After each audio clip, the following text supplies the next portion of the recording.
Welcome to my YouTube channel. Kung bago ka lang sa channel na to at true-blooded Aldab Nation ka, tama po ang channel na pinuntahan mo. Kaya considering na po kitang bagong subscriber. At huwag mong kalimutan pindutin yung bell para lagi po kang updated sa bagong video na ilalabas ko. Salamat po sa iyong pag-click sa channel na to.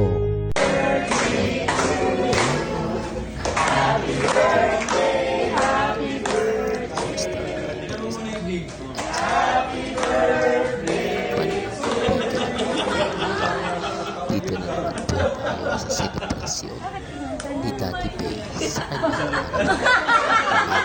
ilan. Diyan naman daw po ipinapakilala ni Alden yung totoong relasyon.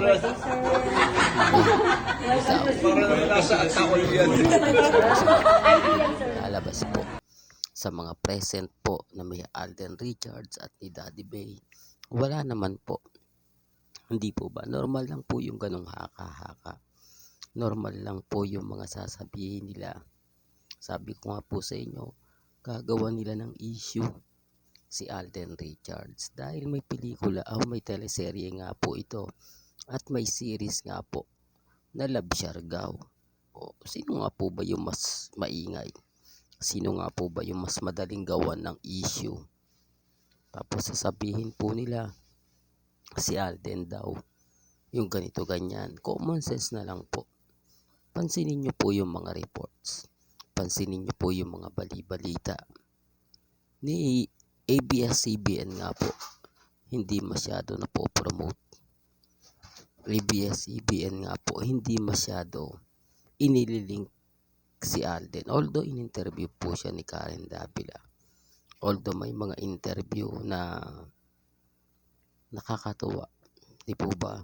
Lalong-lalo na nga po pagdating kay Alden Richards. Bumabaha ng mga issue. Tapos ang may kasalanan sa bandang huli ay ang Aldab Nation. Yung nilinaw po natin, kinilaro po natin. Isa lang naman po kinalabasan, di po ba? Walang katotohanan na sinasabi nilang Aldab o si Mengay po yung taong nambasted kay Alden Richards. Pinaliwanag ko na po yan. Maraming nakaintindi, maraming nakaunawa. At least yung mga sinabi ko, talagang okay. Talagang normal lang. Bagamat yung kwento po hindi may iwasan. Hindi po ba na marami po talagang naiinggit. Marami po talagang tao ang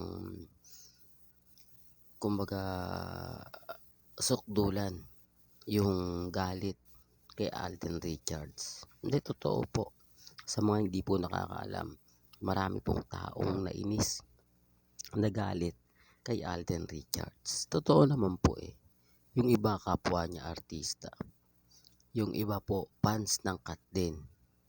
Mga kaaldab, marami akong na-encounter na mga Kat din fans na siyempre nagiging dami account din po tayo. Tinitignan din natin yung mga post minsan ng Kat din. Makikita nyo doon yung galit at mababasa nyo po na talagang hindi maganda yung mga komento po na ginamit lang sila ni Alden Richards. Matagal na issue to mga kaaldab, pero bumabalik yan. Bumabalik yan once na may bagong naililing kay Alden. Sasabihin nila na, naku, ayan na naman yan. Gagamitin na naman ni Alden Richards si Nadine Lustre kasi sikat na sikat. Kasi maraming hatak na mga endorsement. Yung tipong gano'n, tapos susuluhin niya. Tapos siya yung magiging bida. Siya yung pagpepiestahan. Sa dami kasi ng artista, mga kaaldab. Kaya isa po sa mga nagtatampo sa kay Alden, nagagalit. Halos hindi na po sila mapansin pa ng GMA. Lalo na po yung mga veterano, yung mga kasabayan ni Alden Richards, yung mga taong di kalidad, yung mga taong talagang masasabi mong deserve, napakahusay na artista. Wala eh. Di po ba? Wala sa kalang, wala po sila sa mga project list itong 2026. Totoo yan mga kaaldab. Kaya nga sabi ko sa inyo, may mga bagay-bagay po na maraming galit kay Alden. Maraming naiinis. Kaya konting balita lang po sa kanya, talagang ginagawa na po talaga ng hindi maganda. Kaya nga po nandito si Mr. Destiny. Kaya nga po tayo laging nagbibigay ng update kasi alam po naman natin yung kwento. Alam natin yung istorya. Ngayon, masayang nagse-celebrate ang pamilya Polcarson. Nasan si Maine? Family weekend. Hindi nga po nagpost sa social media. Wala rin pong update sa social media. Tapos sasabihin nila, masayang masaya. Yun normal lang po.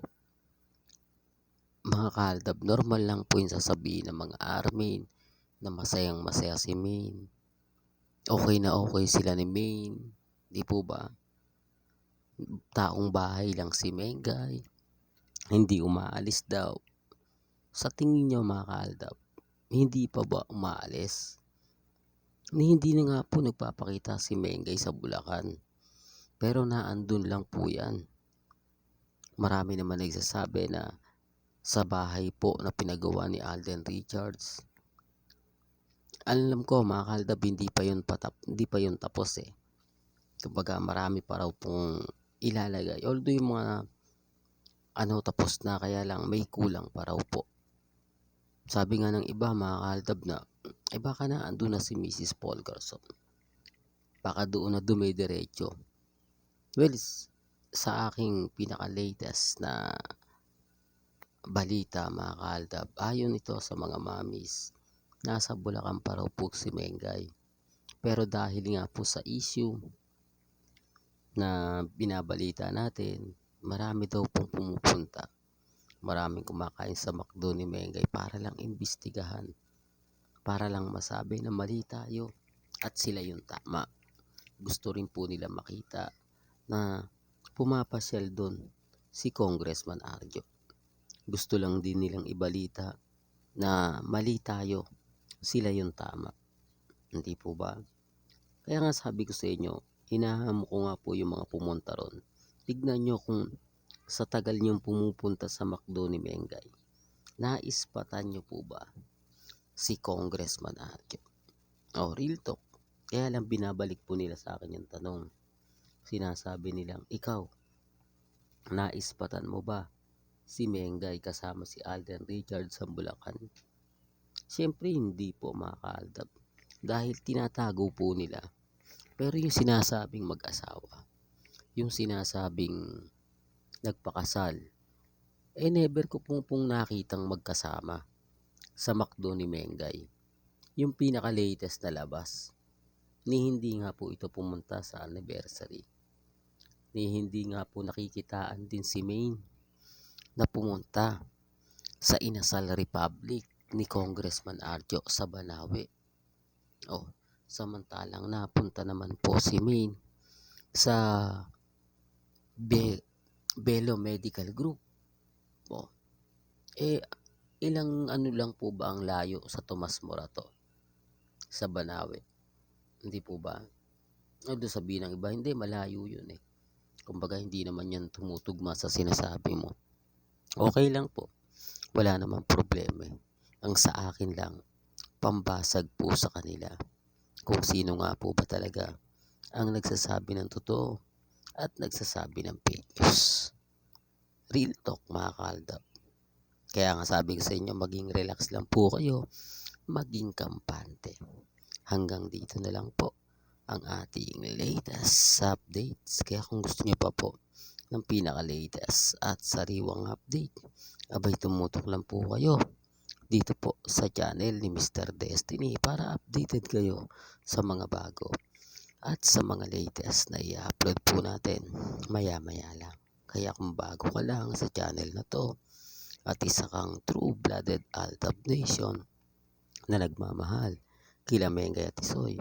Tama po ang channel na pinuntahan mo, kaya consider na po kita bagong subscriber.